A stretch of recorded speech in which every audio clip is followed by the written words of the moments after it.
Since humans have been conscious enough to ponder the nature of reality, they have had metaphysical experiences.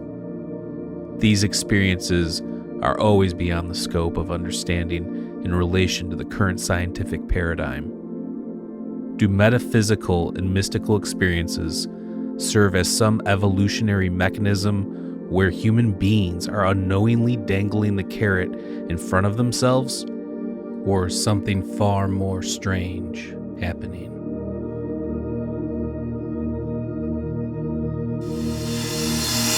As within, so without. From UFOs to DMT.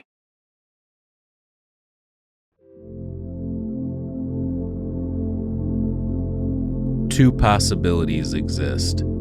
Either we are alone in the universe, or we are not. Both are equally terrifying. Arthur C. Clarke.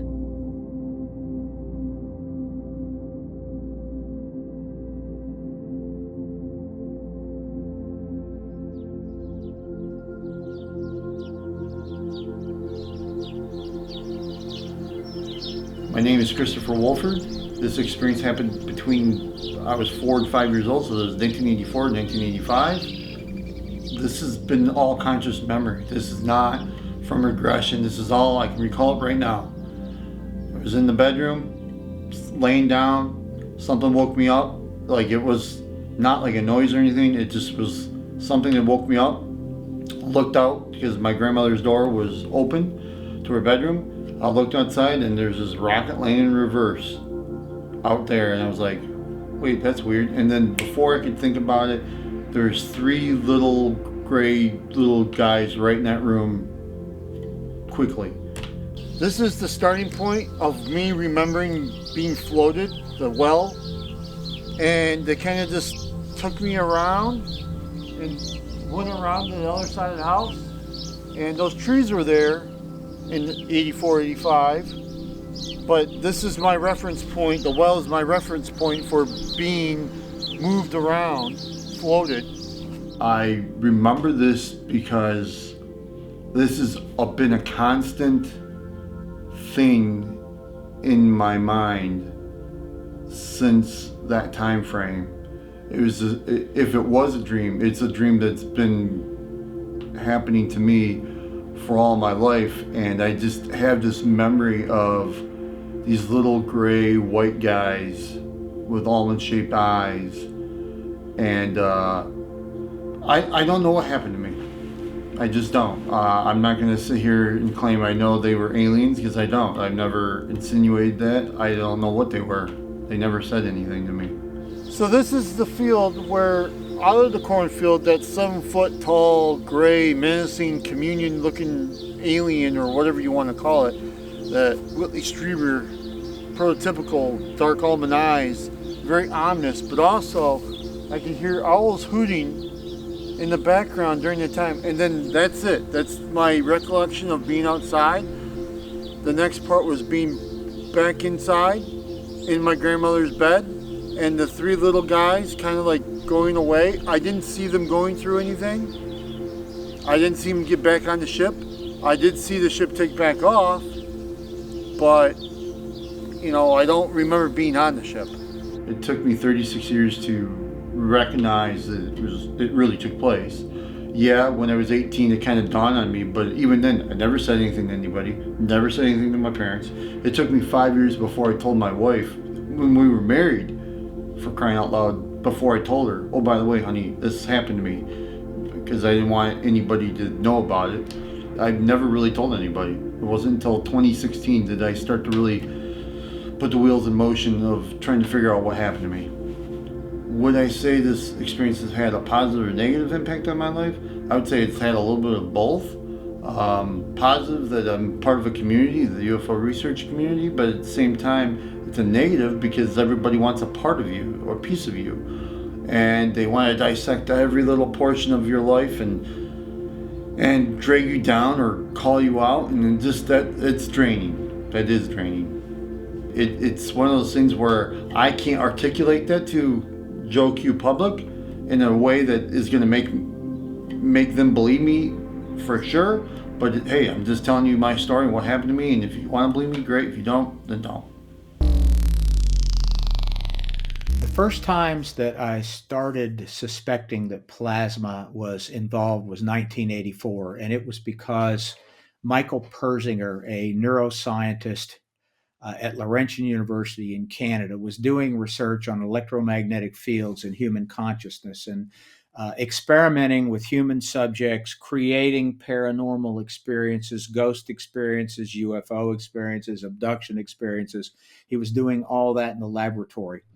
And I became aware that the piezoelectric effect was probably involved, and that is a something that could occur in certain locations where literally electricity can come out of rock formations and form itself into a plasma. So the first time I ever mentioned that was in a book called The Archetype Experience in 1984. And since then, I have become aware of so much government research in this field using plasmas initially. I mean, it's all mainly for weapons research, but part of the weapons research is trying to figure out what kind of burns it causes on the body, because it does.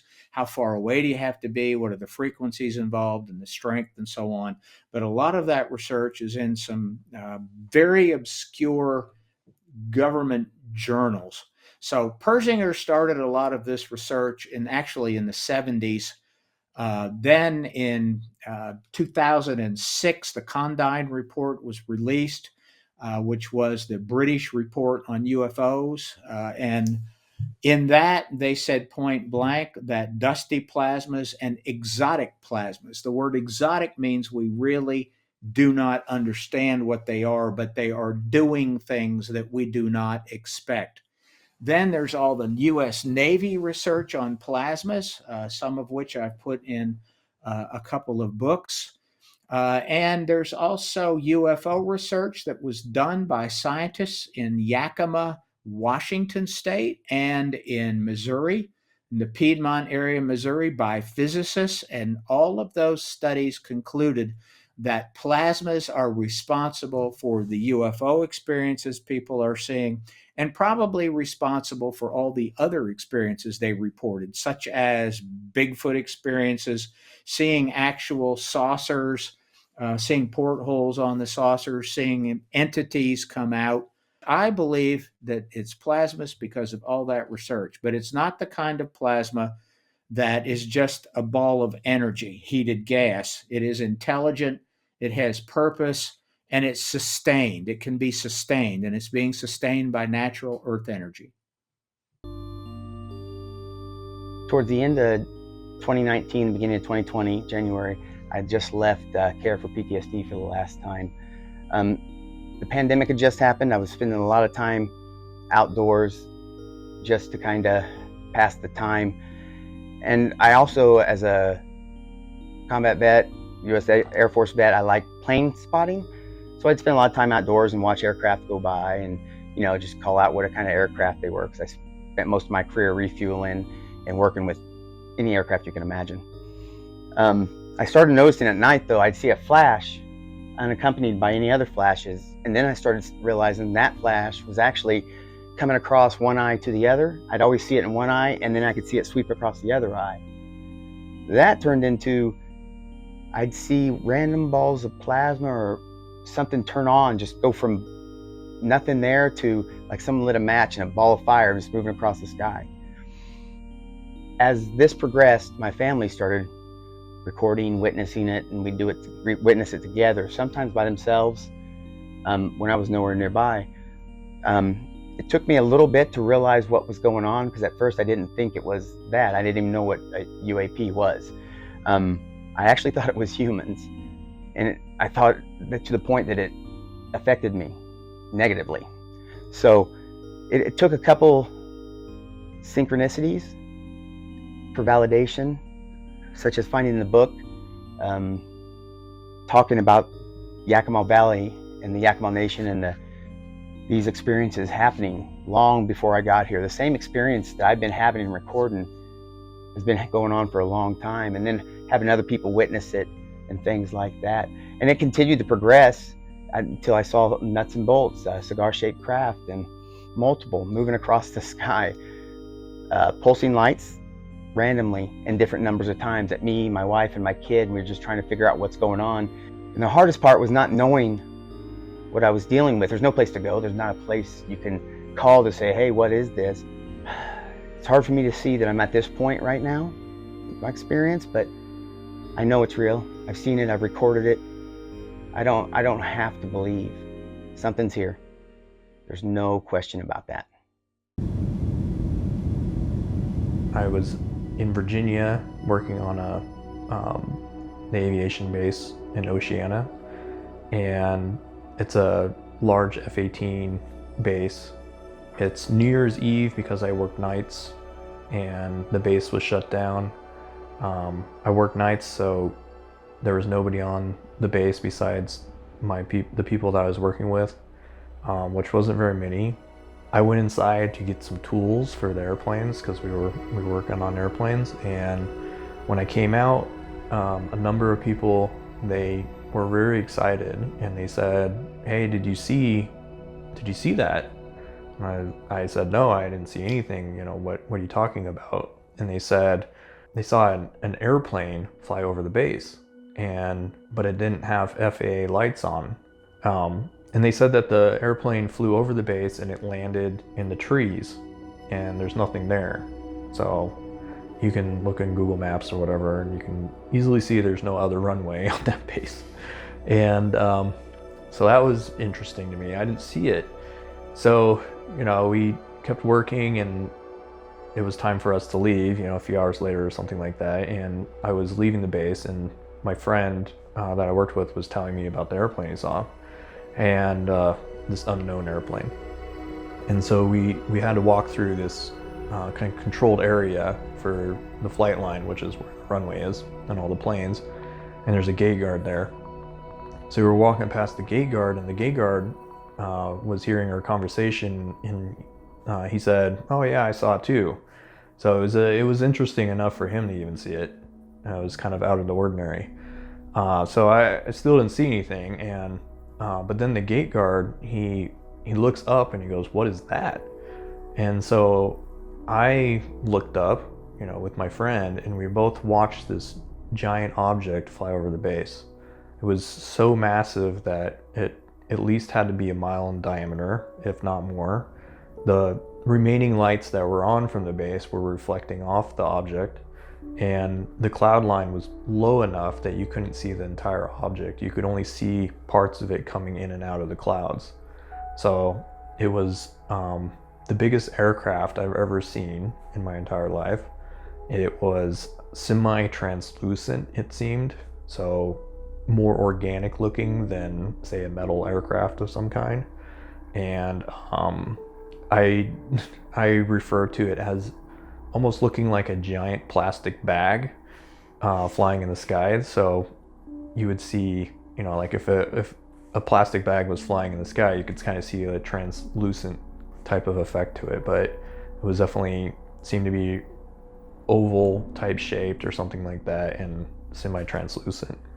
So we watched it for quite a while, and it slowly just moved over the entire base, and then it disappeared. So studying consciousness in school has given me a perspective of what consciousness is and how it relates to phenomenon that isn't fully grasped.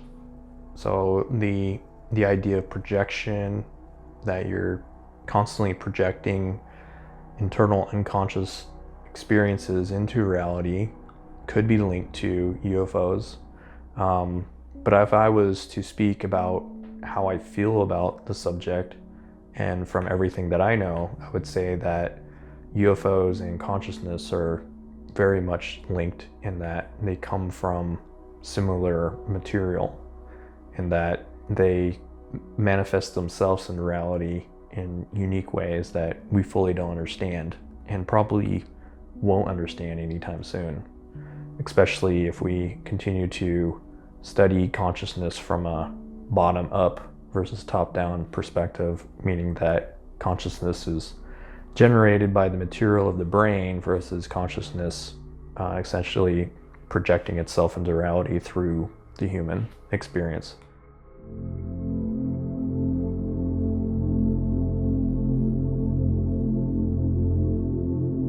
This happened about 10 years ago, just outside of Boulder, Colorado. I was driving east on Highway 36 around 9 p.m., early October.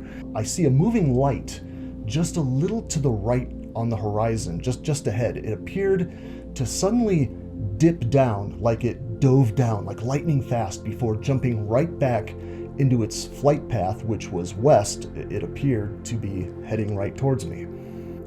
Now, this happened out of the corner of my eye, so I didn't really know what I had just seen. I figured maybe I hit a little bump and it just kind of looked like this light did this sudden maneuver out of nowhere. Maybe it was just an illusion, but it was enough for me to keep my eye on it, and all I can see at this point is a whitish, bluish light. It went from a smooth flight pattern one moment to this spinning, and then it snapped right back into its smooth flight pattern again.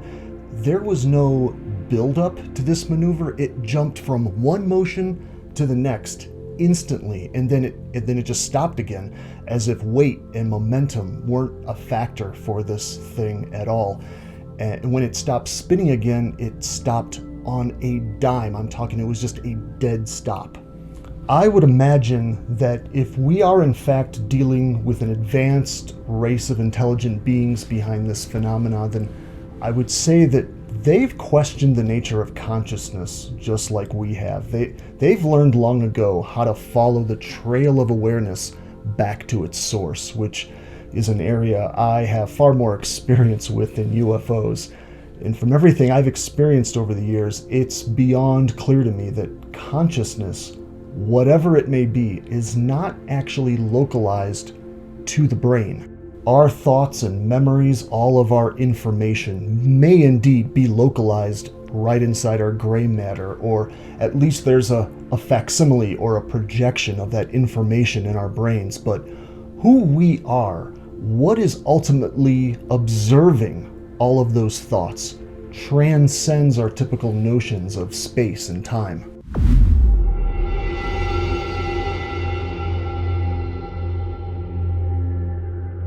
So the most intense experience I've had was when I was about 16 or 17. Two friends and I went to a spot we'd go to. It's about 30 miles west of Roswell, and go sky gaze. You know, we'd seen a few things there before. You can see the Milky Way. There's no light pollution from the city. There's no houses nearby. On this particular night, to the south of us on the horizon, we see 4 orange orbs flying one after another, basically in formation.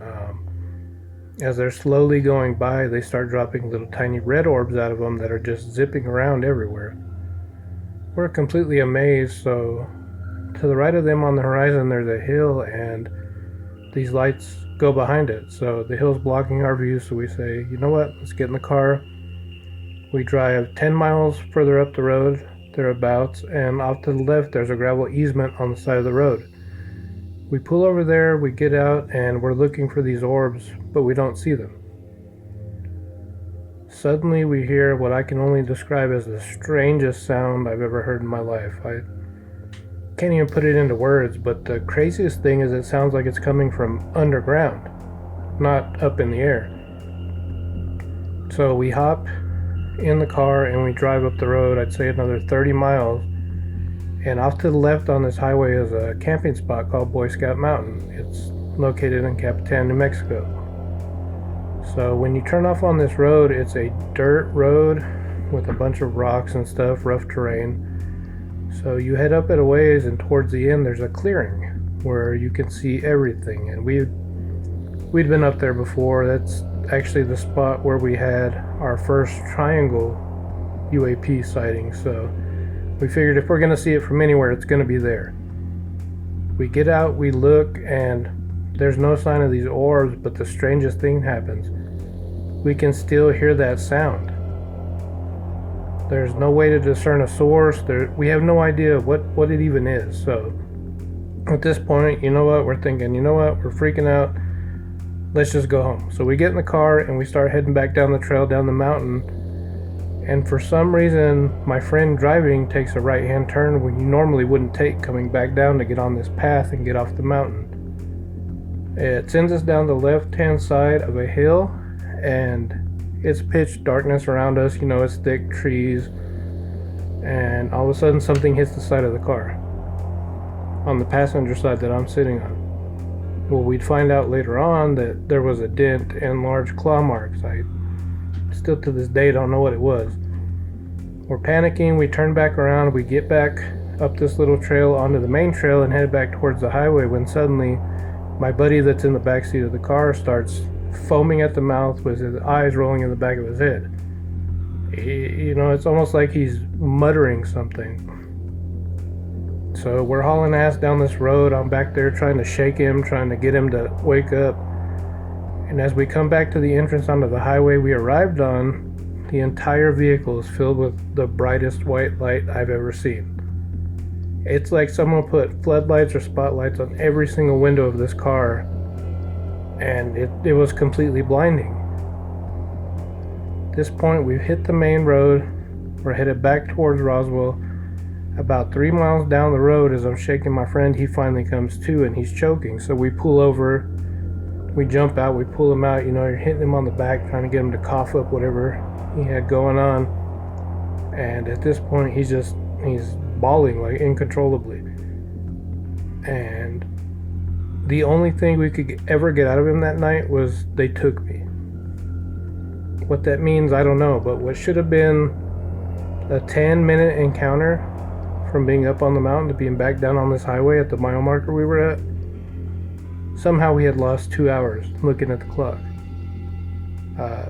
See, I'm getting chills just talking about it right now because we don't know. Where did the time go? What were we doing during these 2 hours that we have no recollection of? And to this day, because of what happened, I still haven't been back on that mountain because anytime I even think about it, it just gives me the chills.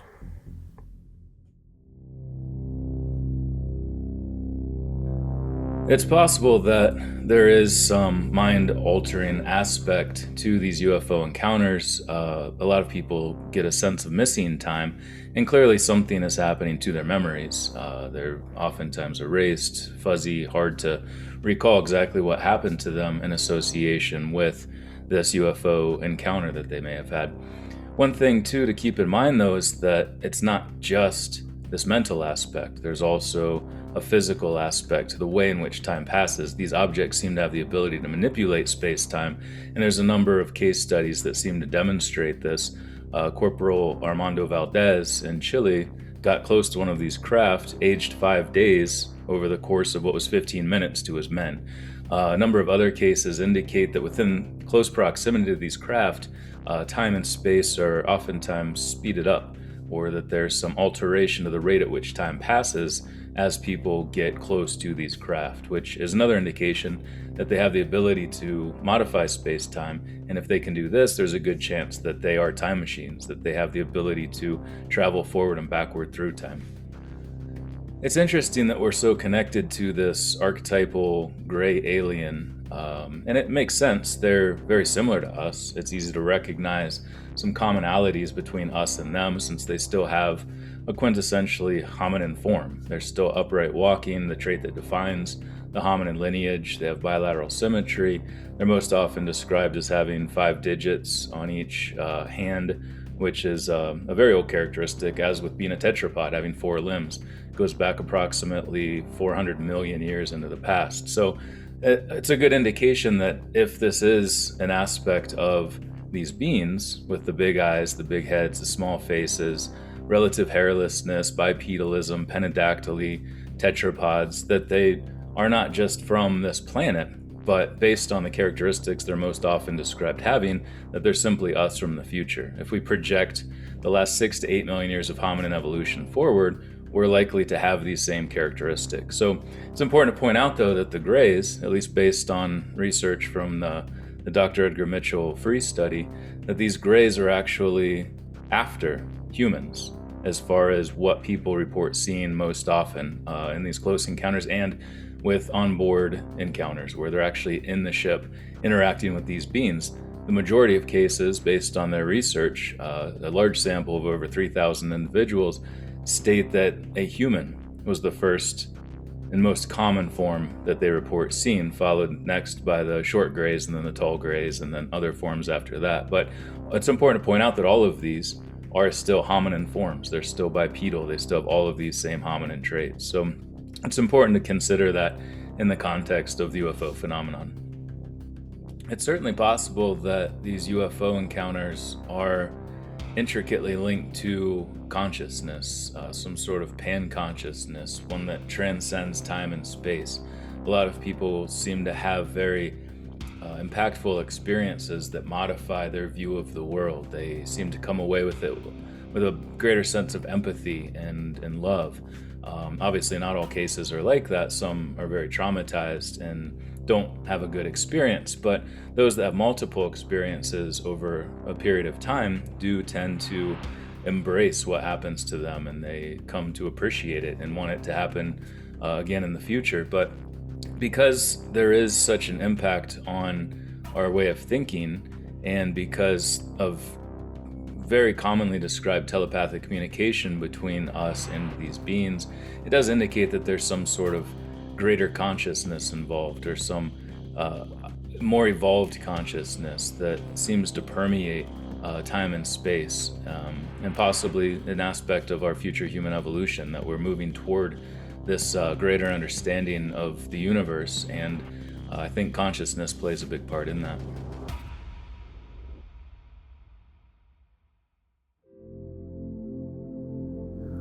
My name is John Hogan, and I was asked here today to tell a story. But there's more to the story than most people have heard. The story that my father told was that he was in the Air Force. He flew on a B-29 bomber as a tail gunner. And they would fly their missions during the Korean conflict in 1950-51. And they would carry the atom bomb. And the way it was designed was they would fly to enemy territory and get a call back to turn around, and they'd turn around and fly back to base. And if there ever were orders for the conflict to become a war, they were prepared already in the air to engage the enemy. They never expected to ever fly into enemy territory, and so one day they were waiting for the call to return to base, and the call didn't come, and they ended up flying several miles for several minutes in enemy territory, and then finally got the call, turned around, and came back to base. And it was a nerve-wracking experience, as all the crew members were very shaken by it, and they had their beers and wound down, and as it turns out, the pilot never flew again. And that's the story that was told. Years later, as I was a young man, my father and I were discussing the universe and bigger picture type things, and he elaborated that the story that he told was missing some detail. He and the crew members all had an agreement to not really talk about it, but as they were flying, their plane flew near objects in the sky that were seemingly flying and accelerating in a way that 1950 technology just wouldn't allow. And their instruments were not working properly, and they couldn't signal in, they couldn't get a signal out. They were, for a number of minutes at least, were very concerned that this was going to be the end of it for them. They had no control over the aircraft, they had no control over communication, and nobody knew what was going on. When the objects around them departed, the controls of the aircraft and communication came back online. That's when they were being hailed by their commander, immediately return, why are you there, immediately return, and they flew back to the base. And the pilot never flew again. And my father, from that time on, told me that it enlightened him to the world beyond what we can see, touch, feel, hear. And he admitted to me that he was able to find a way to meditate into a state where he can be accepting of thoughts and energies that gave him direction in life. He perceived these entities as sentient beings and not as a danger to humans, and that there's a lot more going on in the universe than we typically can perceive or know. But we need to tune into it when we can, and it provides answers to seemingly big things going on in life and in the universe.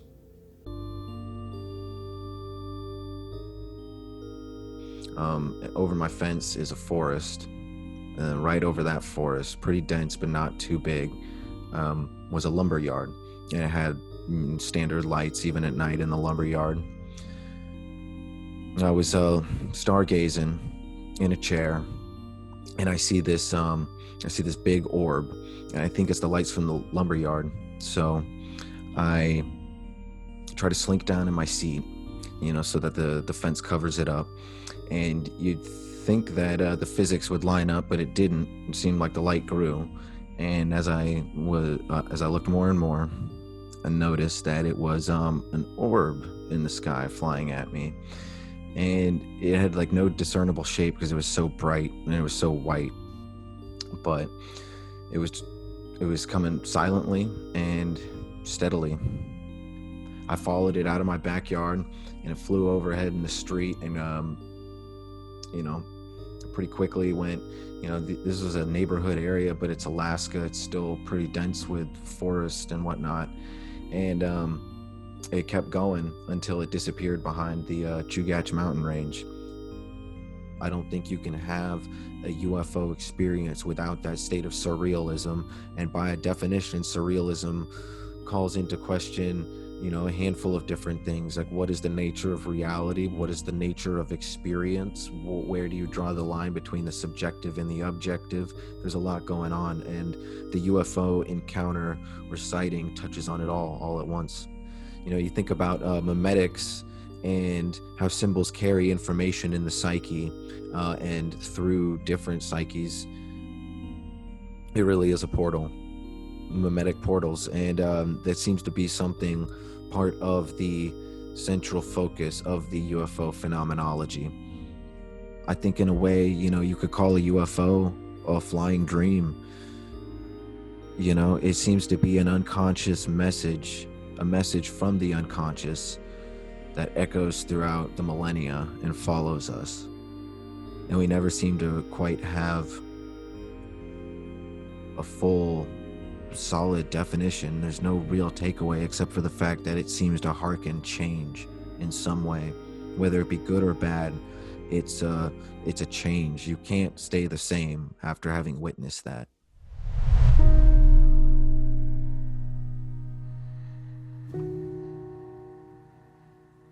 Our experiences of the phenomenological world are processed through pretty high latency, lossy analog inputs, otherwise known as our sensory organs.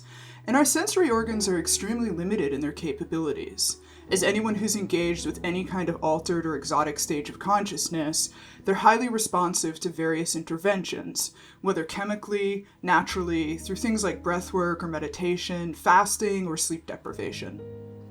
Functioning normally, then, as in within the framework of consensus and widely accepted reality, means our senses and brains are receiving and processing enormous amounts of information about our environments and our stimuli. The body's biological system, too, creates hormones in response to stressors, so the entire system, the human body, is effectively a stimulation response machine. So rather than a pure manifestation of the mind, I believe psychedelics and events associated with spiritual emergence, so mystical experiences and altered consciousness, both broaden and affect our filtering of external information. Therefore, I believe that they allow the human mind to receive expansive information that's normally filtered out by our brain and our senses. So, In conclusion, I believe there's absolutely a connection to the unseen and external realm. Personally, I believe the best evidence for non-human intelligence, which is the nomenclature I prefer over extraterrestrial life, is the litany of anomalous reports recorded throughout human history. Human mythology, culture, and religion across the world has been steeped in the mystical and transcendent since time immemorial. Encounters with non-human intelligence, through expanded and exotic states of consciousness, are effectively woven into the fabric of human history. Therefore, I believe the best evidence isn't one discrete event, but an accretive collection of events that, in sum, point to realities and realms far outside our perceived phenomenological world. So I believe that the gray alien and flying saucer archetypes are basically a cultural prism through which encounters with the numinous, or mystical experiences, are passed.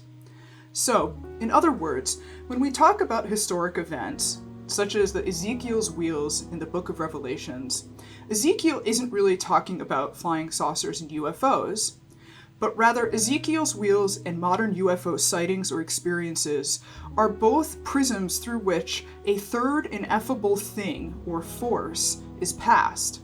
Similarly, redaction occurs to fit experiences into overarching acceptable narratives. So for example, the appearance of Marian apparitions are prevalent because the Roman Catholic Church provides a common framework for interpreting an encounter with the mysterious or strange.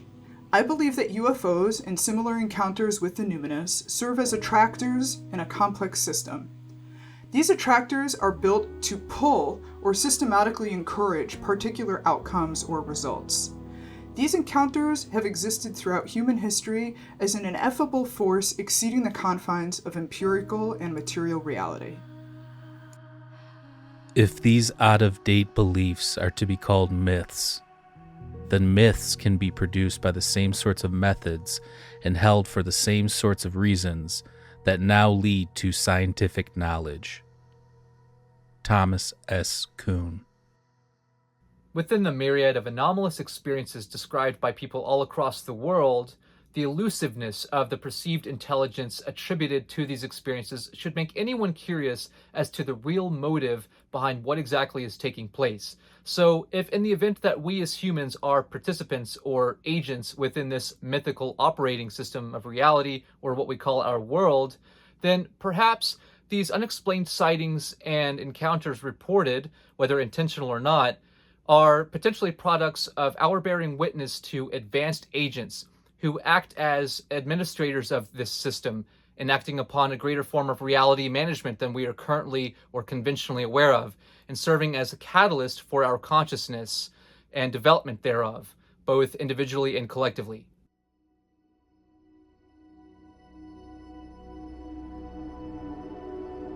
I got blinded from the right side. I was driving along Cayuga Lake. It's like 11 o'clock at night, and I just get blinded. And I thought there's a lot of houses along the lake, and I thought it was someone coming up, and that their high beams were on, and they were catching me right in the eye. And I'm kind of like, oh my God, that's so bright, stop.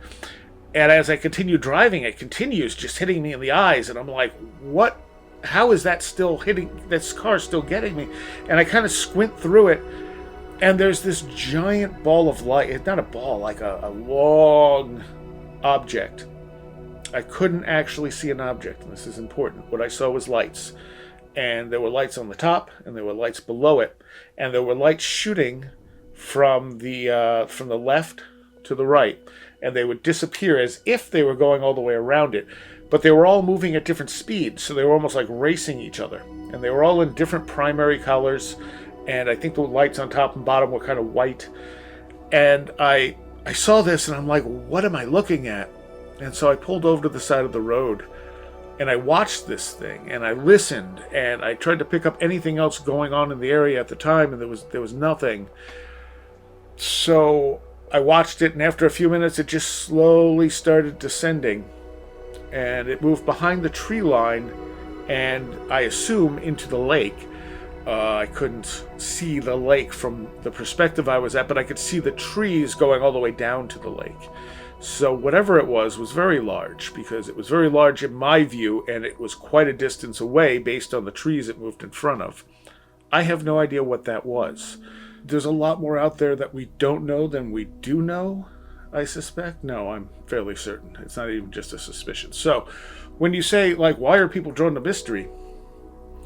I think it's because we need that greater thing, that thing that is greater than us, greater than our knowledge. And if there's something we don't know, that is definitely greater than our knowledge, and it kind of drives us forward, and it gives us hope, and it gives us it's not even hope in a specific thing. It just kind of like hope for something new, hope for expansion, for growth, things like that. And that's especially with the paranormal. I think that's what you get when you investigate these mysteries honestly. I think you're looking at stuff that is meant to drive us forwards.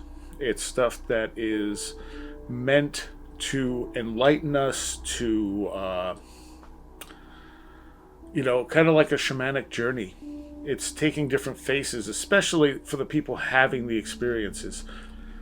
When it comes to someone telling me a story, I would rather believe someone who is lying to me than not believe someone who is telling the truth. And the reason being is the people who have the real experiences, they need to talk about it. They need to process that. And if you don't believe them, you're doing damage, whether you realize it or not, or whether you care or not. So my take on it is I will always, unless there's some really blatant red flags, I will assume that someone is telling me the truth. Now that's more of on a personal level. Most of these people are not looking to make money or become famous, or may not even want their identities known. They're just relaying this weird thing that happened to them. I do like the idea that this stuff is on a different wavelength. It's not interdimensional. It's actually here with us, and it's on a completely different wavelength that we normally can't perceive.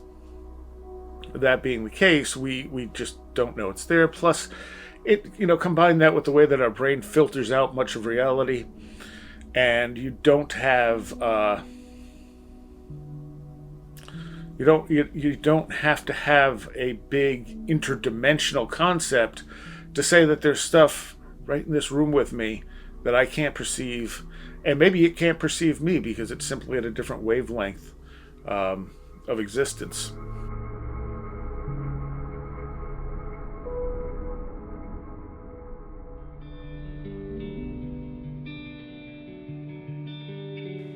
My name is Matthew Roberts. I spent 16 years as a naval cryptologist in the U.S. Navy. When I was stationed on board the USS Theodore Roosevelt in 2015, working as a cryptologist, which is a subset of intelligence, I was privy to some of the footage that was coming off of the jets. And UFOs at that time for me were not something that I had any interest in whatsoever. I didn't ever think about it. I didn't watch UFO shows. I didn't read books about UFOs. Something that I didn't even really think necessarily was something that was real. But then, I was just kind of faced with this event that was happening on board the ship. And it definitely was kind of a paradigm shifting moment for me. It was like just a punch in the gut, because my whole life this was a topic that I just kind of ignored. Didn't give it much thought. Didn't think it was necessarily real. And then all of a sudden, here I am. I'm faced with it, and I'm watching the footage in a skiff. So I know that this footage is not doctored or anything like that. Well, the initial gimbal event changed my perception in that, okay, now I know this whole UFO thing is real. To what extent, I'm not sure yet. Then when I transferred to the Office of Naval Intelligence, that's when I began to have these follow-on experiences with the phenomenon. And ultimately that is what changed my perception of reality in a big way. I view everything as consciousness. Everything is consciousness, from the books behind me to the lamp to myself. Everything is consciousness, and they are not separate things. None of these things are separate from myself. Ultimately, we're all a part of the universe and just different aspects of that universe. In the same way that we can experience love, right? We know it exists. We can feel it. We can sense it. It's there. We know it's real. Science can't explain that, right? And so you can know the universe intuitively on that same level. You can know that you are a part of this greater whole, and you can interact with that greater whole in ways that you never knew you could before. Ultimately, the phenomenon tells us what it means to be human. And wouldn't we all like to know that?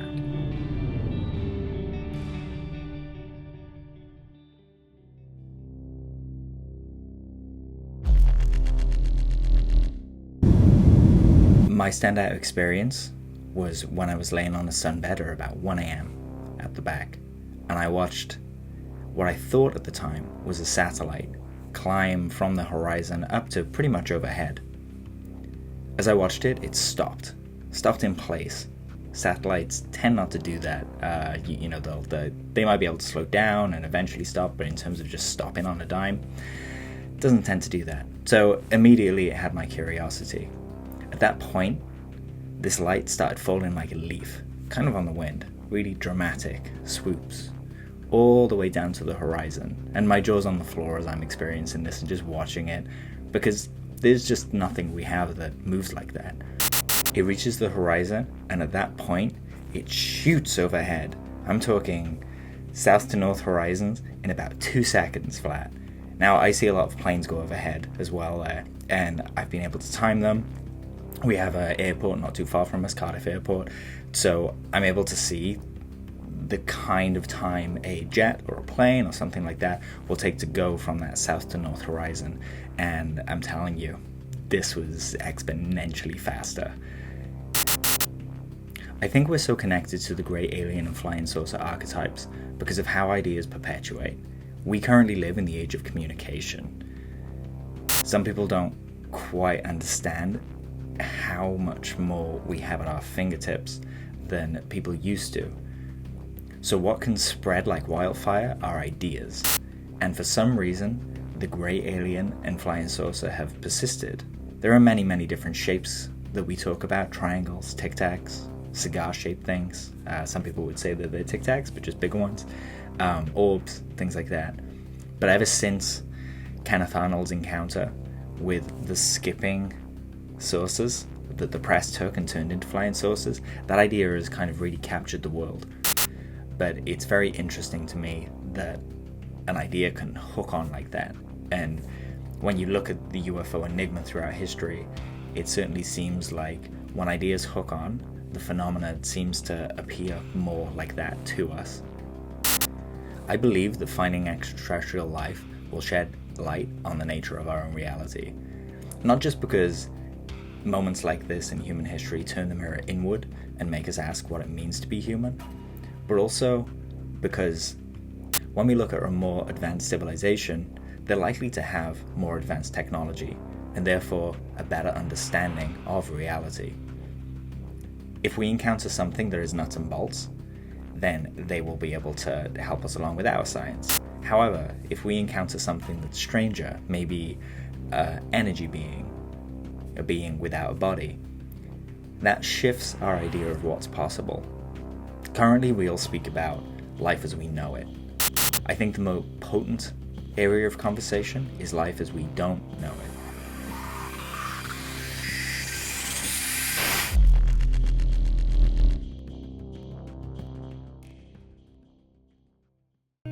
We were living in Nettleton, Mississippi, and we had been in Tupelo drinking with a friend at his house, just drinking, smoking, listening to records. He was an audiophile just like I am. So we were spending the evening listening to music and just imbibing. And this went on until close to midnight, and she had to be at work the next day, so we both agreed we should go home. And the drive from Tupelo to Nettleton is around 25 minutes. And to get there, you have to get off one highway and take an exit that takes you going adjacent to that direction. As we approached that exit, I noticed that there was what looked like 1,000 strobe lights in the sky, all blinking at different times. I stopped the car, and Rebecca and I, it's strange because we didn't say anything. We didn't say, wow, this is strange, or what the hell is that? We stopped the car, I turned the car off, and we got out, and we stood there and just looked at it. And it couldn't have been more than 50 or 60 feet above our heads. Like we could see this thing. It wasn't a hallucination, it was a machine. And it looked like it wasn't a saucer. You know, people say flying saucers. It wasn't a saucer. It was a elongated metal thing covered in lights that all seemed to blink at different times. But while we stood there looking at it, we noticed an identical structure coming up over the tree line and coming in, and I only know how to describe it as saying they locked in with one another. It like almost clicked with it, and from then on they moved like they were one thing. And in a split second they were gone, shot off into the distance. And that's when Rebecca and I never said a word, got in the car and drove home. It wasn't until we got home, parked the car and went inside, that both of us entered this kind of panic, saying, what was that? What the hell was that?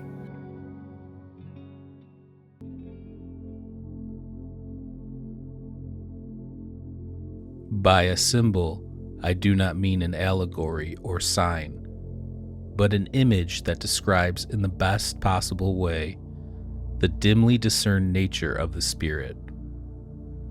A symbol does not define or explain. It points beyond itself to a meaning that is darkly divided yet still beyond our grasp and cannot be adequately expressed in the familiar words of our language. Carl Jung.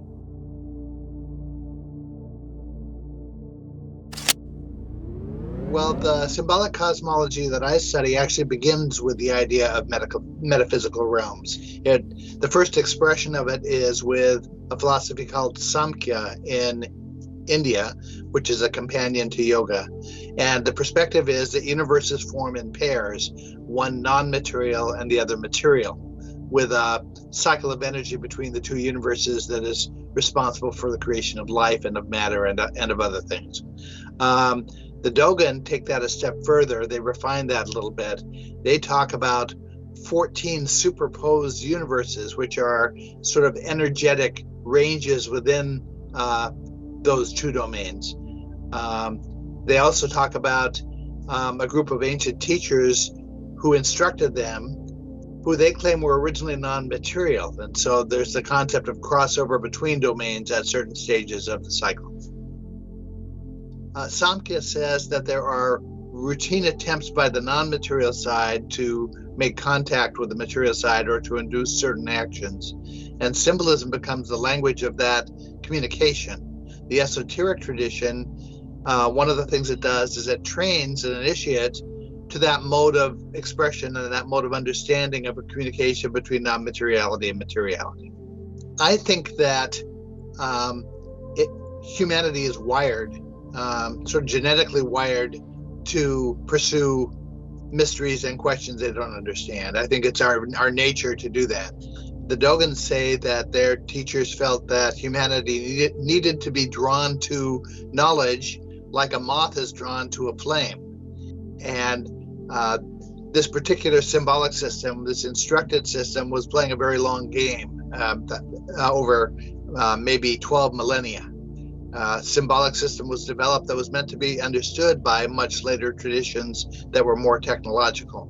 And so one of the ways of sustaining interest in that tradition was to couch it as intractable mysteries, that, unsolvable mysteries, these eternal mysteries.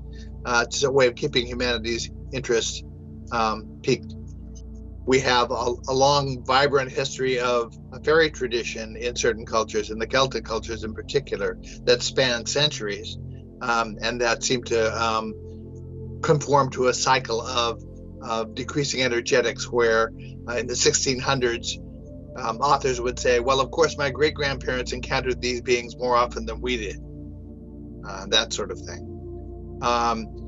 I'd say that anyone looking at it with an open eye sees the possibility of contact with non-humans over very long spans of time.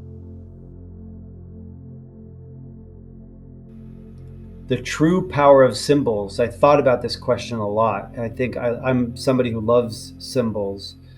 And the thing that comes to mind for me is really the recent research on epigenetics, the idea that, for example, the epigenetics of trauma, that we all have stored within our DNA a lineage of experiences that go back millennia. And when we think about epigenetics, or information that's stored deep within our DNA as human beings, as biological entities, as sentient beings, I also think back to the caveman days, the cave person days, where we did not have language the way we have language today.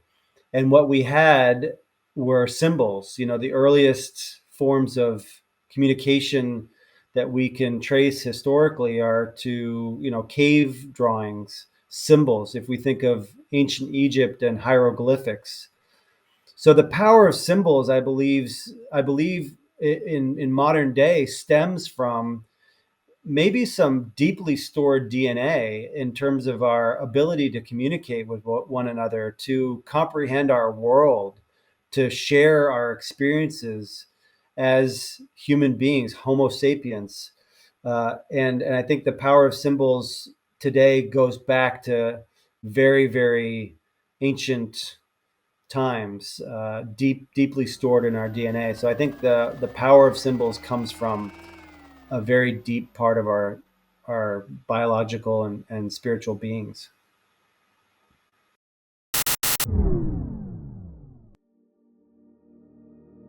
Dimethyltryptamine, or DMT, is one of the most powerful psychoactive compounds known to humans. It is produced in the human body, as well as being found in certain plants and animals. DMT was dubbed the spirit molecule by Dr. Rick Strassman during a study at the University of New Mexico in the 1990s. Aside from being produced endogenously, DMT can be extracted. It is inhaled, ingested, or injected. In the last 10 years, the popularity of DMT has increased exponentially, and along with it, the data from those subjective experiences. Many people report having encounters with intelligent entities, machine elves, aliens, and even UFOs. Does DMT play some role in the UFO and alien abduction experience? Or do these metaphysical and mystical experiences serve as some evolutionary mechanism where human beings are subconsciously creating a cycle of mystery and then discovery to evolve our consciousness?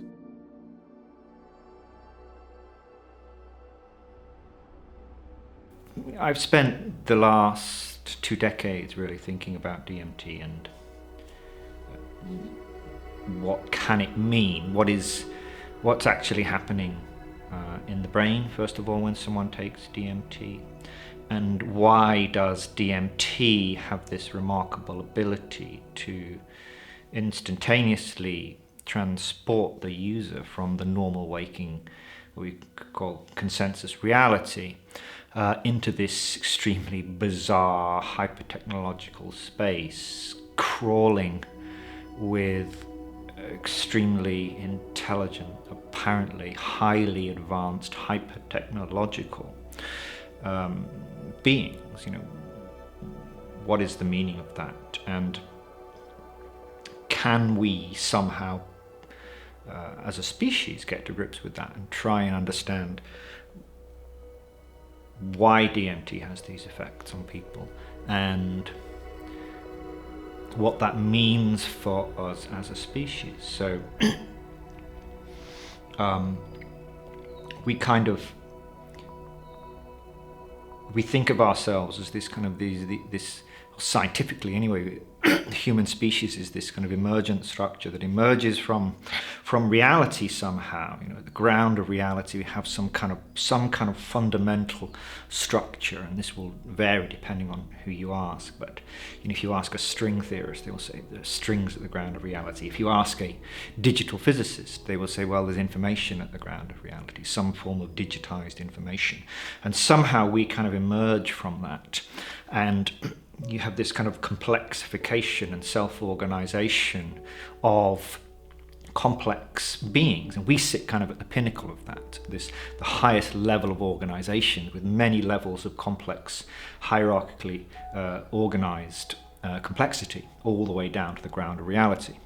And I think if we are to understand DMT, and if DMT does have some kind of important role for us as humans, then I think we need to somehow relate it to the structure of our reality, because DMT clearly demonstrates that our view of reality, the reality that we experience on a day-to-day basis, seems to be this very, very thin slice of something far larger and far more complex, and for reasons that we're not quite clear about, and something that I discuss in the book, DMT somehow grants access to this larger domain, and so my interest is in trying to think about how can this work? How can the ingestion of this very simple plant alkaloid, this extremely common plant alkaloid, allow the brain to begin kind of receiving information from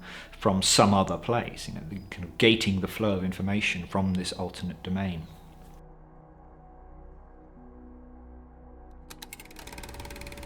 The strangest thing I've personally gleaned from the DMT experience was in fact wholly interrelated to the UAP phenomenon.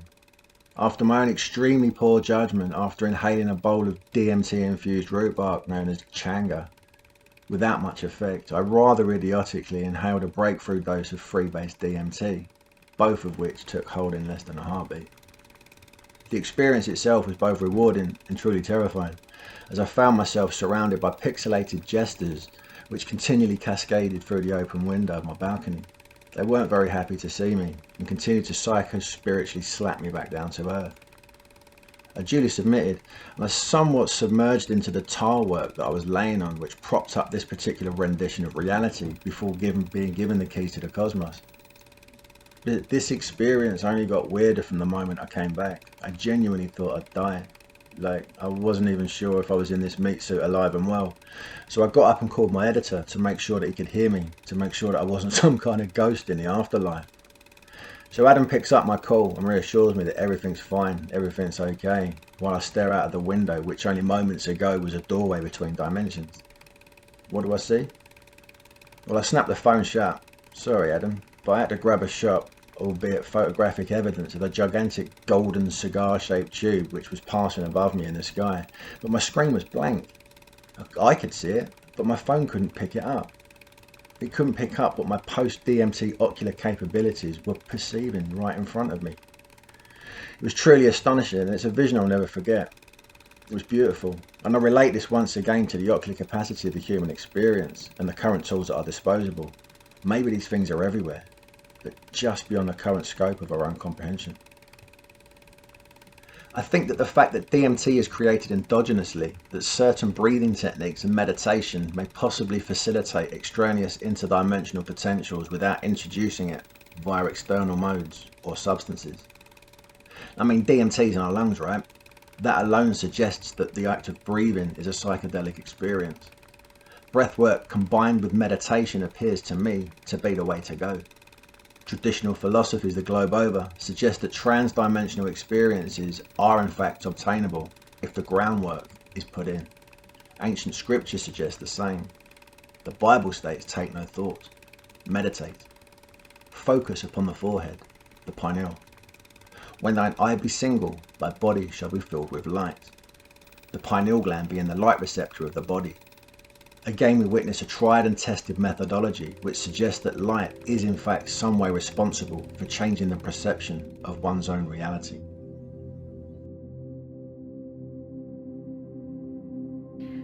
It was DMT was the catalyst in my experience with entities, and they were in the form of little black men that what I believe were reassimilating my neural circuitry. The fractal trauma that we experience in our human-y lifetime gets stored in the brain and is not always accessible, just based off the fact that we are built to survive and the strongholds that are within the brain in itself. So therefore, these entities, or little black men, as I saw them, were reassimilating my brain. I've also experienced it through countless testimonies of those who sit with the medicine for their own depictions of what those men gift to them in their human experience. I don't know if it has altered my depiction of reality other than bringing into awareness the human experience. It takes a lot of pressure off of you once you realize that this is a manifestation through the lens of the observer. So therefore, the reality that you see is truly up to you as the entity. And by really becoming aware of the entities that exist in higher realms,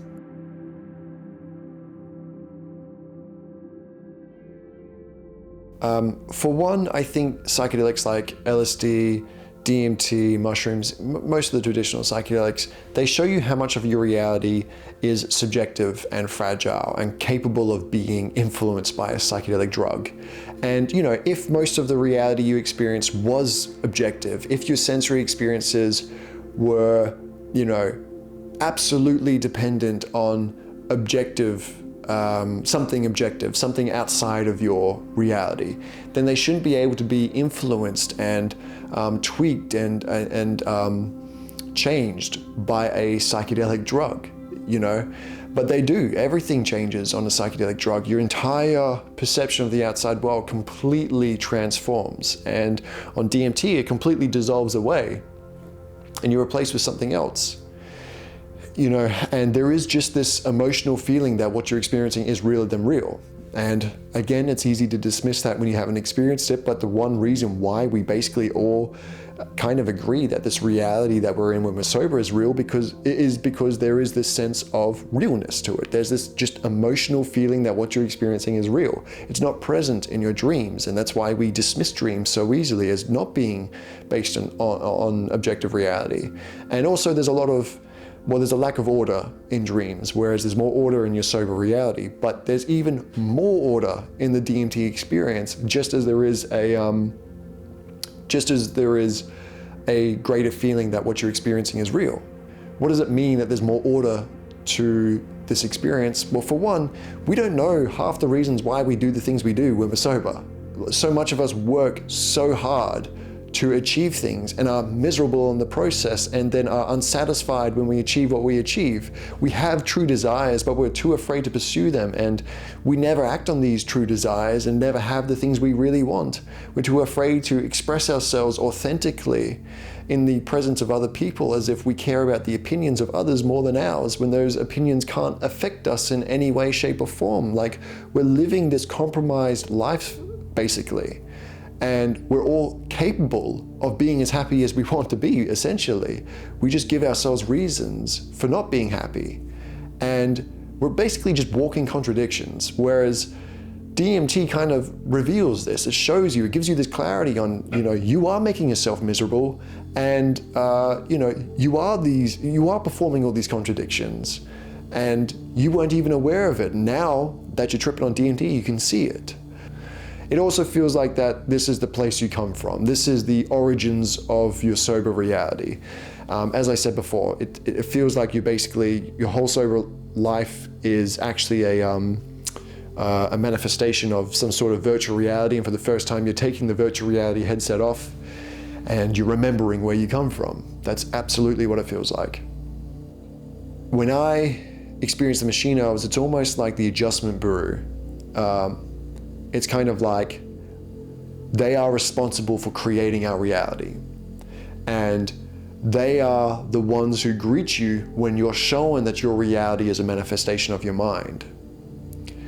They are the ones explaining to you all sorts of crazy secret messages that, I interpreted these messages and integrated them into my life, and they have changed my life. They're so freaky. They're so unbelievably freaky. It's like, the way I would explain it when you meet them, it's almost like they are our real true selves.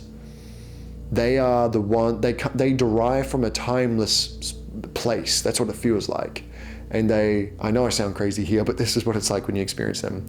They come from a timeless place, and they're inhabiting a body or some sort of thing that exists in the third dimension that has to abide by linear time, and they can just construct reality around you. It's almost like law of attraction or something like that, but they are responsible for it. It's like they are the player to, or we are the characters to their player. Like, we are video game characters and they are just playing us, and they just come from a completely different realm they have so much more influence and control over our reality. That's what it feels like when you meet them. We just lack the language to describe what they really are. And so we're absolutely, the first label we're going to slap on them is either angels, demons. After that, it's going to be God. And then after that, it's going to be aliens. They're all probably the same thing. And there is a very specific experience on DMT that I think is probably responsible for alien abduction stories. I've gone through it a few times. It was some of my first encounters with entities. It was on LSD when I first went through it, and then I went through it very vividly on DMT. I call it the DMT operating room. That's the place you go to, and the entities that operate on you are the DMT doctors. And it's literally like you just appear on this table. For me, it was with these white, light, faceless beings just working on my mind, and they'd be like operating in the back of my head, and it felt like they were literally interacting with like kind of mental energy or something like that, and they were manipulating that mental energy, performing some kind of mind surgery. And there was a very specific sensation there. It felt like they were literally playing around in the back of my mind. Like they were just like, it's hard to describe, but it felt like they were sifting just through the back of my mind, like the back of my head. That's how it always felt. And yeah, I've looked up lots of different reports of the same experience, exactly the same descriptions of, light, white light beings who are faceless, operating on you as you lay down at a table. And people who have talked about the tactile sensation have reported having it feeling like it was a kind of operation on the mind, and it felt like they were playing around in the back of the head, or something like that. And it's a very mysterious operation, and when you think about it, it sounds extremely similar to probably quite a few alien abduction stories. We have been to the moon. We have charted the depths of the ocean and the heart of the atom, but we have a fear of looking inward to ourselves, because we sense that is where all the contradictions flow together. Terence McKenna. As a neuroscientist and a pharmacologist, I can tell you this is what happens when DMT enters your brain. This is how it affects, binds to certain receptors. This is how it affects neural activity. This is how it changes patterns of neural activity that is experienced as a hallucination. But it's quite easy to explain how DMT produces hallucinations. We understand hallucinations, the neurological underpinning, if you like, of hallucinations are fairly well understood. What is more difficult to explain is why DMT in particular should elicit these extremely profound and extremely convincing and kind of undeniably profound visions of highly sophisticated alternate realities, hyper-technological, hyper-dimensional alternate realities, filled with these intelligent beings. That's actually very, very difficult to explain. And it remains a mystery. People will tell you, DMT, it's just a psychedelic, it's just kind of messing with the with the cortex, messing with how the brain works. But that's a very, very, it's facile, it betrays a complete lack of understanding of how the brain works. I'm interested in DMT because it is a mystery. It remains a mystery. It remains a great mystery as to why this very simple plant alkaloid has these profound effects on us, and why, no matter where you are in the world, when you ingest 30 milligrams or so of DMT, you will be catapulted into, more often than not, you will be catapulted into an extremely strange, bizarre domain that has a certain kind of ambience, a certain kind of set of characteristics, certain type of world filled with certain types of beings. There is some kind of hyperdimensional ecology within this space, and DMT seems to be the most reliable means of reaching this space. Why is that?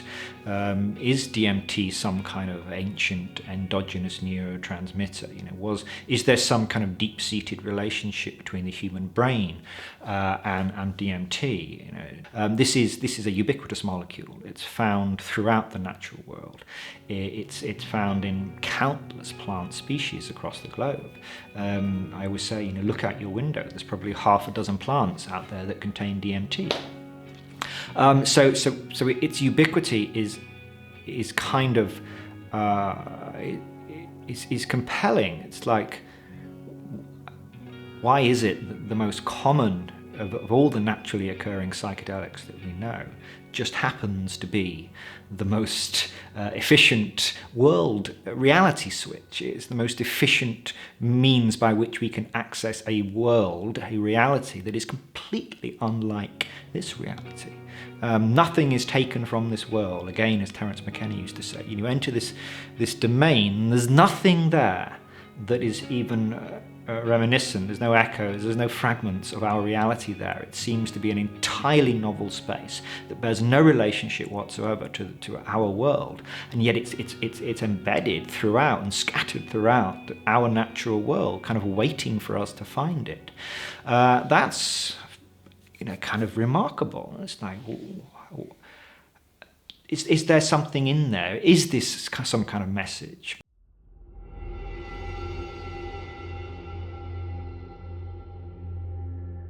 I think that when you have the DMT experience, the breakthrough DMT experience, I have this experience of this, as I'm coming out of the experience, what I perceive as perception of reality, those lines are very blurred. So it's like in the movie Contact, where they get the information, where they're trying to go through the information and find the primer, and they don't realise that you need to look at it in a three-dimensional way rather than looking at it as two-dimensional pages. So I think in years to come, we'll realise that actually there's just the mind and reality, the external reality, are kind of one and the same thing. In a what do you perceive when you see a DMT entity is just an unanswerable question, because it can be a multitude of things, of deities, of godlike creatures, of aliens, external super intelligent, hyper intelligent beings made of light. I mean, you know, that is just unanswerable. What are they? What do I think they are? There are different levels, aren't there, of the DMT experience. So if you don't go through to the breakthrough experience, maybe you are seeing kind of splinter factions of your own mind, and then as you go further into the breakthrough experience, they become kind of freestanding, you know, orthogonal, independent intelligence, and that at that point maybe you are in contact with some other,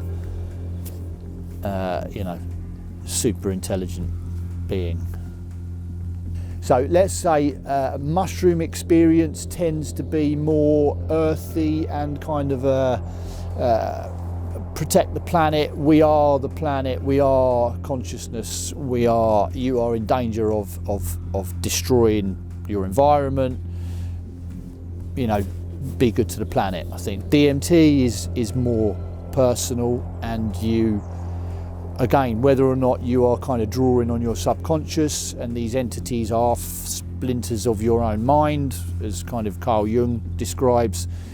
But I do seem to have messages, personal messages, conveyed in some kind of visual language that once you are able to, through experience, kind of decipher that information from the chaos, you do get messages about your own life and about how you should be living your life, your behaviours, so on and so forth. So both messages are personal and universal. I'm 44 years of age, right? This is my real world that I inhabit through my senses, that enables me to function in my day-to-day life, and I am aware that my senses shut out a lot of the noise. Otherwise, you know, I wouldn't be able to function. But when you have the DMT experience, it's something that you've never experienced before. So that's going to kind of spike in your, you know, if you were to kind of map out your life, and then you have this experience that is just hyper real, then you're going to automatically feel that it's more real than real. But there is something else that, as you come out of the DMT breakthrough experience, you have a feeling that what you've just witnessed and been a part of is kind of the engine room behind what creates this reality. So this reality, and obviously, you know, as you're coming out of the experience, the room that you're in, or the environment that you're in, is like the bridge of the Starship Enterprise. But as the experience kind of dissipates, everything becomes sort of flattened and you know, duller. So that may have a factor in it. But it does feel intrinsically like that is the architecture of reality, and this is the product of that architecture and those architects. If you are able to have a natural dump of DMT in the brain, then you're going to have some kind of entity experience. And if that happens in the middle of the night, right, and you live in Arkansas, Yeah, and you might see lights, and you might see aliens, and you might think that you've been abducted by aliens. So I can see that there's a crossover, but again, I think we're just like little ants, you know,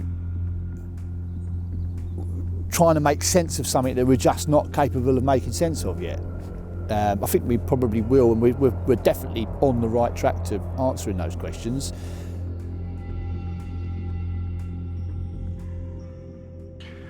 So my experience with the DMT entities involved a handful of them, 3 to 4 feet tall, coming out of a flaming colored waterfall. And they kind of chirped or chanted or repeated over and over to me, "Now do you see, now do you see, now do you see?" They provided or they actualized just enough information for me to be convinced of their reality, wherever that might reside, but there was just no question about the compelling nature of their existence. There seems to be an intelligence in the DMT space that is unique to it, either condensed into entities or beings that you interact with who are sentient, have a will, interact with you, or else just contained in the space. There's an intelligence there, information that seems to be pouring into you when you're there. I think it will end up being the case that for most of us, most of the time, our perception of the beings is dependent on our own more or less conscious mental contents rather than perceiving something outside of ourselves. And even if it is a perception of something which is outside of ourselves, we're only able to perceive those things using the lens of our mind. And if that lens is cloudy and foggy and kind of pitted and chipped, it's not going to be a very accurate perception. You know, to the most extreme extent, or the most extreme way of thinking about the role of endogenous DMT would be as an endomatrix. It's controlling everything that we perceive, think, feel, and so on. I think we're going to know more about what actually is being regulated, you know, by the DMT neurotransmitter system, if one turns out to exist, by doing studies with what are called knockout mice, or knockout animals, where no DMT is being synthesized. What are those animals like? What's their behavior like? What's their response to their environment, and so on? There are a number of what one might call spiritual technologies. You can modify your breathing, sleep deprivation, starvation, extended fasting, movement, prayer. All those things can alter the activity of the brain and indirectly or directly stimulate the production of psychoactive compounds, including DMT. One of the reasons I studied DMT was to see if it was inherently spiritual, and my platform was the mystical experience, the unitive state of no ego, no time, no space, no content. But that was not the way DMT worked. It was an experience which was full of content, interactions, and relationships between the volunteers and the contents of the DMT effect.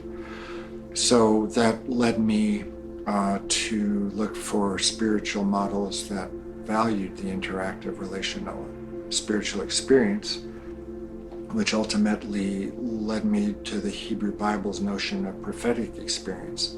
And if you study the Hebrew Bible, then you're forced to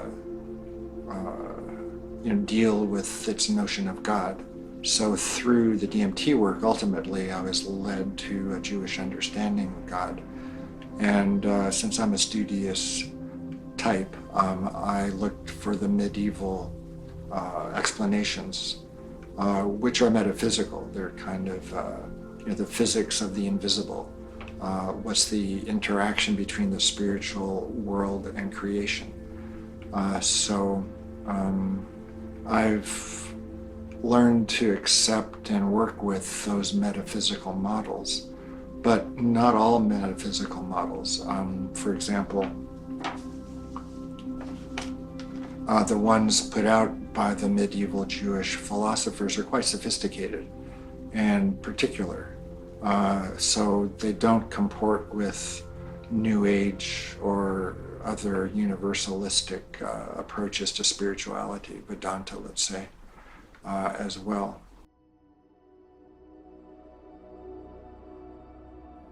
Our mysteries had a very real meaning.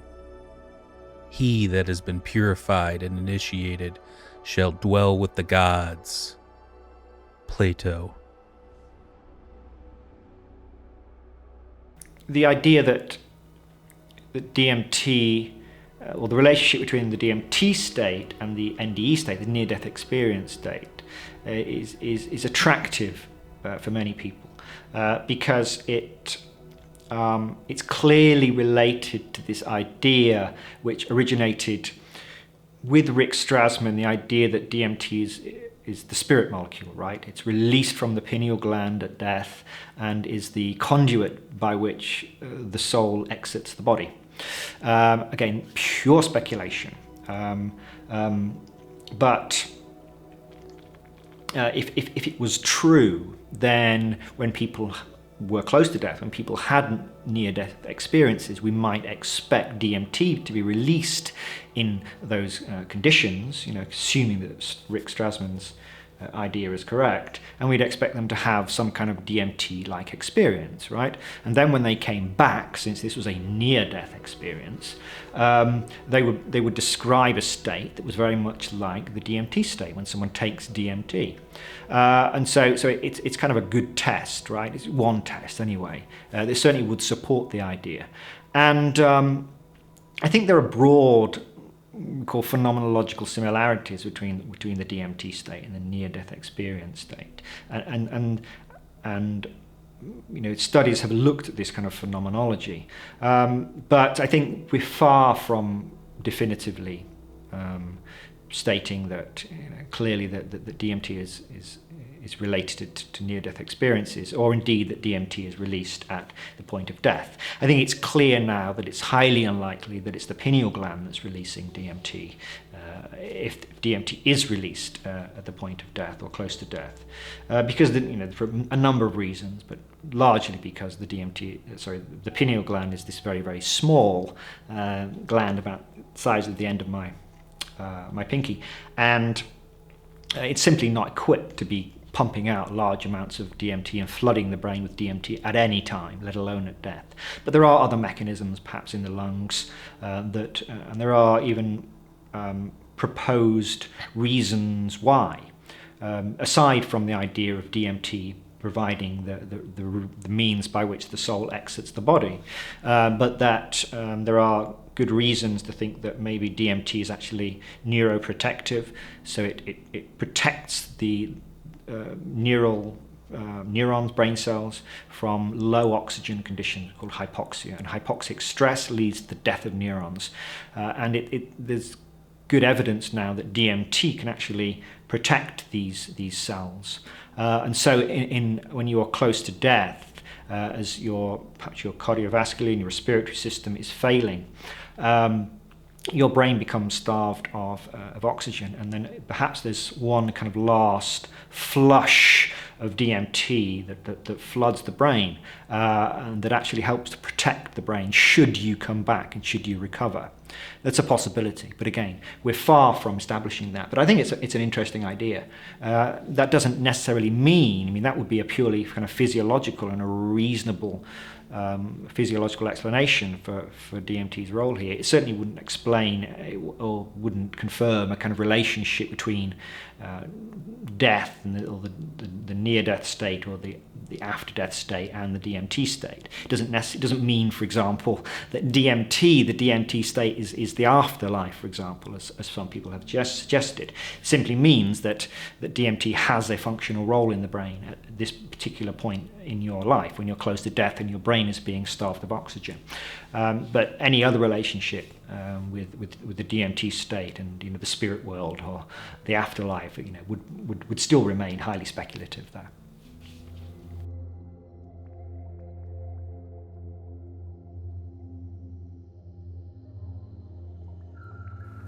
When you take the molecule, when you take DMT, is very similar to the hormones that are already working in the brain, otherwise it wouldn't allow us or wouldn't work within our brain. So what I believe is happening is it's retuning or allowing my brain to perceive stuff that I suppose is there, but it's just opening up a new perspective of what I can actually see, the light, the scope of light, the sound, the vibration of sound, all these ways of we perceive, we collapse the waveform to observe our reality that we're living in. Then maybe that molecule allows us to perceive different parts of that reality that are usually not visible. Well, from my perspective, the information that has been given has been mainly personal for my growth or to help me through trying times at the time.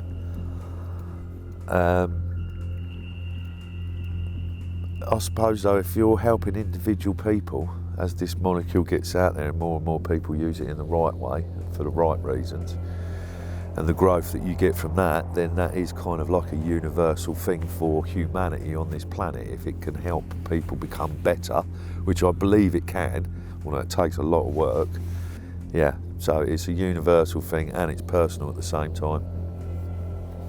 The fact that you come back with a decent memory of it, I mean, it takes some time to actually perceive or understand that information, but like I said, or like I've already said, when you have a faith in a God or when you have a faith in a deity, that is based upon you never meeting or interacting with that, only the word of what people are telling you. Whereas the DMT realm and the entities and the conversations and the information that you're giving is tangible, it's there. You've spoken to this person, or this entity, you conversed with them. So is it more real? Yes, it is more real. It's more real than a dream. It's like a reality right now that you are traversing through, and it's like me conversing with this camera right now. I'm passing on information, which is exactly the same as what comes back to me in the DMT realm. So it's not more real than real, it's just real. It happens, it's there. You've got all that information, you've got all that knowledge, the visual, the sound, and it's a memory, like a memory of me being out here on the downs in West Sussex right now.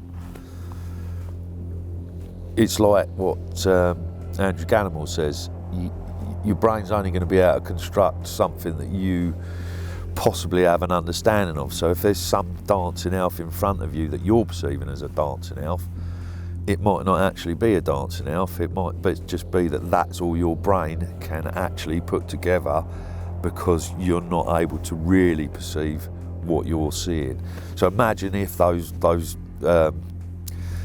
machine DMT elves were in a completely different dimension. How would we, from a three-dimensional reality, be able to perceive something that lived in a 10 or 18 dimension reality, and how would our brain put that in a picture?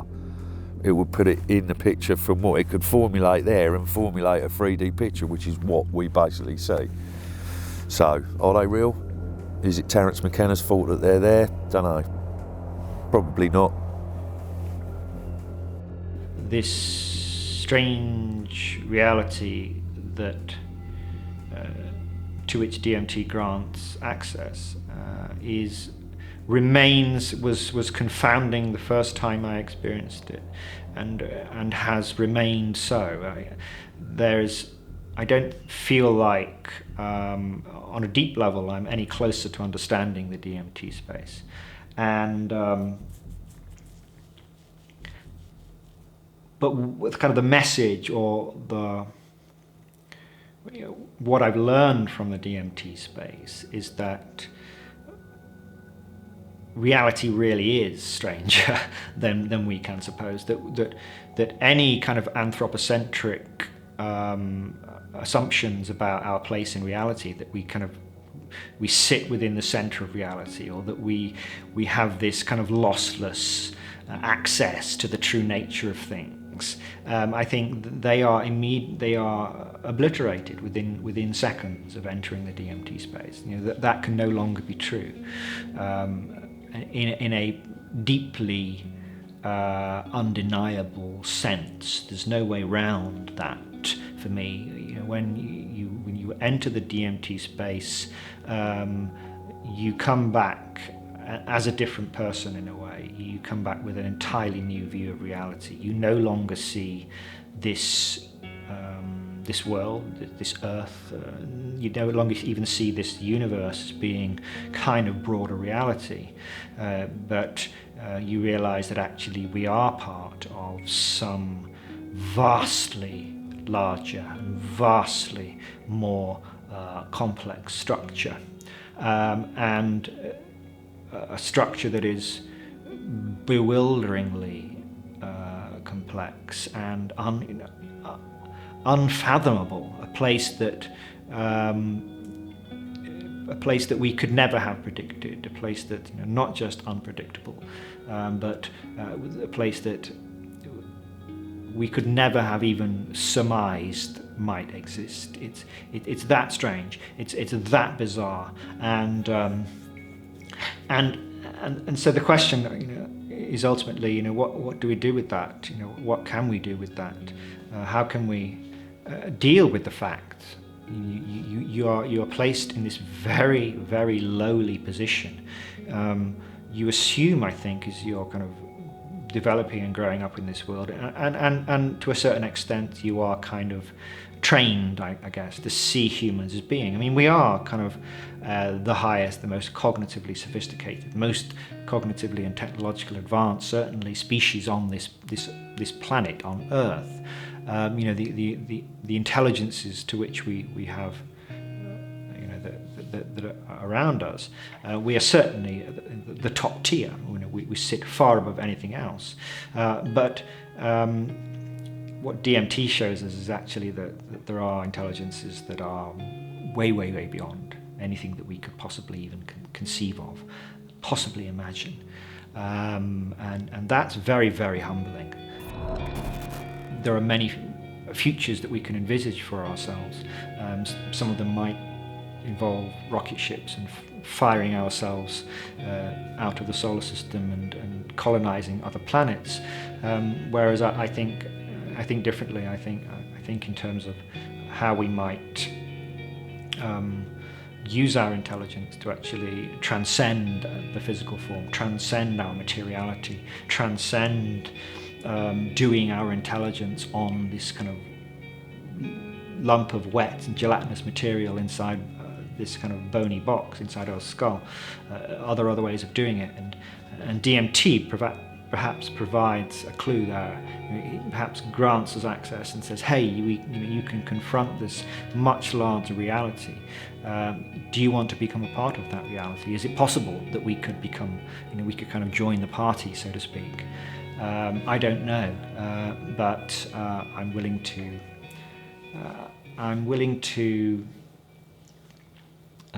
give it a go.